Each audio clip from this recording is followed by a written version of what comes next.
आज हम भारतीय संविधान के आर्टिकल 76 के बारे में चर्चा करेंगे, जिसमें भारत के महान्यायवादी का उल्लेख किया गया है। भारत के महान्यायवादी के बारे में कहा गया है कि इनकी नियुक्ति भारत के राष्ट्रपति के द्वारा की जाती है। योग्यताएं क्या होंगी? तो योग्यताएं सर्वोच्च न्यायालय या सुप्रीम कोर्ट के न्यायाधीश के समकक्ष की योग्यताएं होंगी। अब ये अपने पद पर कितने वर्ष तक रहेगा? तो ऐसा भारतीय संविधान में कहीं भी ऐसा नहीं कहा गया है कि इसका कार्यकाल कितना होगा। जब राष्ट्रपति ने नियुक्त किया है तो राष्ट्रपति की इच्छा तक ये पद पर बना रहेगा, यानी कि राष्ट्रपति के प्रसाद पर्यंत, प्लीजर ऑफ पोस्ट, ये पद पर कार्य करेगा। राष्ट्रपति की इच्छा पर है, जब तक ये जो है राष्ट्रपति की इच्छा है तब तक ये पद पर काम करेंगे। जैसे हम उदाहरण दें, ये सामने वर्तमान में भारत के जो महान्यायवादी हैं आर वेंकट रमनी, जो हम कहें वर्तमान में भारत के महान्यायवादी हैं। सबसे पहले इनका कार्यकाल यदि देखा जाए तो इनको 3 साल के लिए अपॉइंट किया गया था। जब 3 साल के लिए इनको अपॉइंट किया गया था, उसके बाद अभी 2025 में इनका 2 वर्ष का कार्यकाल और बढ़ाया गया। इनकी 30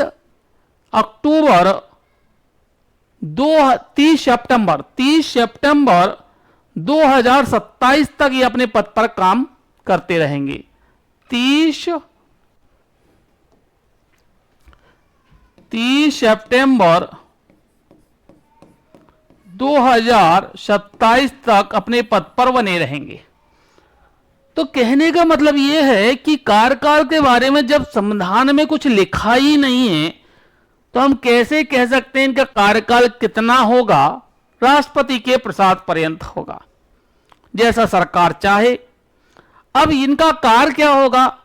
भारत के महान्यायवादी का कार्य होता है कि राष्ट्रपति को वैधानिक या कानूनी सलाह देना, सरकार को वैधानिक या कानूनी सलाह देना, राष्ट्रपति के द्वारा सौंपे गए जो कानूनी या वैधानिक कार्य है उसको पूरा करना, ये महान्यायवादी का कार्य होता है। और जो भारत का महान्यायवादी है वो सर्वोच्च कानूनी अधिकारी होता है, भारत का वैधानिक अधिकारी या कानूनी अधिकारी होता है। भारत सरकार का ये किसी भी न्यायालय में भारत सरकार की तरफ से पक्ष रख सकता है या हम कहें केस लड़ सकता है। और इसके बारे में एक महत्वपूर्ण बात और है जो आर्टिकल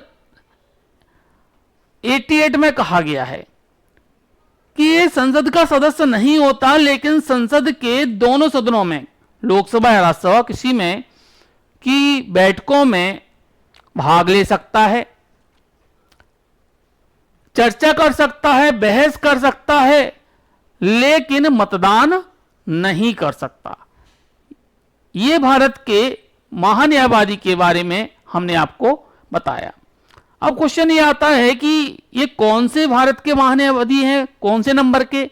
तो 16वें नंबर के ये भारत के महान्यायवादी हैं। कौन से? 16वें नंबर के। क्या नाम है? आर वेंकट रमनी। 16वें नंबर के हैं। कब तक रहेंगे? 2027 तक रहेंगे। पहले भारत के महान्यायवादी कौन? तो जो पहले भारत के महान्यायवादी हैं एमसी सीतलवाड़ हैं, और ये पहले भारत के महान्यायवादी और सबसे लंबे कार्यकाल तक रहे। ये 1950 से 1950 से 1963 तक मोतीलाल चिमनलाल सीतलवाड़, एमसी सीतलवाड़, जो अटॉर्नी जनरल ऑफ इंडिया पहले रहे हैं और सबसे लंबे कार्यकाल के लिए रहे हैं। ठीक है, धन्यवाद।